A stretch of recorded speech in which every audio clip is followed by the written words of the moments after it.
പറപ്പൂക്കര ഗ്രാമപഞ്ചായത്ത് ആലത്തൂരിലെ ജെഎൽജി കുടുംബശ്രീ അംഗങ്ങളിൽ നിന്നും 48 ലക്ഷം രൂപ തട്ടിയെടുത്ത സിഡിഎസ് അംഗം ഗീതു രതീഷിനെയും ഉടൻ അറസ്റ്റ് ചെയ്യുക. മുൻ ബാങ്ക് മാനേജർ, മുൻ bank staff, Kudumbashree chairperson, CDS, block coordinator, post woman തുടങ്ങിയവരെ പ്രതിപട്ടികയിൽ ചേർക്കുക തുടങ്ങി വിവിധ ആവശ്യങ്ങൾ ഉന്നയിച്ച് പറപ്പൂക്കര ആലത്തൂർ സ്ത്രീ നീതി സമിതിയുടെ നേതൃത്വത്തിൽ കൊടകര പോലീസ് സ്റ്റേഷൻ മാർച്ച് നടത്തി. കൊടകര മേൽപ്പാലത്തിനു സമീപത്ത് നിന്ന് ആരംഭിച്ച പോലീസ് സ്റ്റേഷൻ മാർച്ച് പോലീസ് സ്റ്റേഷനു സമീപം പോലീസ് തടഞ്ഞു. തുടർന്ന് നടത്തിയ ധർണ എഴുത്തുകാരിയും മനുഷ്യാവകാശ പ്രവർത്തകയുമായ ബൽക്കിസ് ബാനു ഉദ്ഘാടനം ചെയ്തു.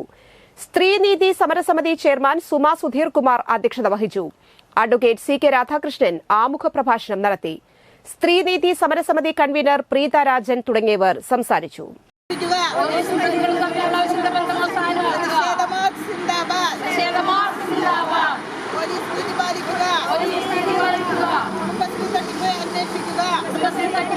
ഇന്ന് വരെ 5 പൈസ എടുത്തിട്ടില്ലാത്ത ആളുകളുടെ പേരിൽ 44 പേരുടെ കേസിലാണ് ഇപ്പോൾ റവന്യൂ റിക്കവറി നടപടികൾ ഉണ്ടായിക്കൊണ്ടിരിക്കുന്നുണ്ട്.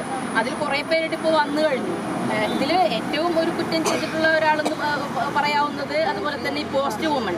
അവർ ഒരു ലെറ്റർ ഒരാൾക്ക് അയച്ചിട്ടുണ്ടെങ്കിൽ അത് അയാളുടെ പേരിൽ കൊണ്ടു കൊടുക്കാനുള്ളതാണ്, അല്ലാതെ അതിനിടയിൽ നിൽക്കുന്ന ഈ പറയുന്ന ഗീതുവോ അല്ലെങ്കിൽ മറ്റാരും വാങ്ങിച്ചെടുക്കേണ്ടുന്ന ഒരു കേസല്ല.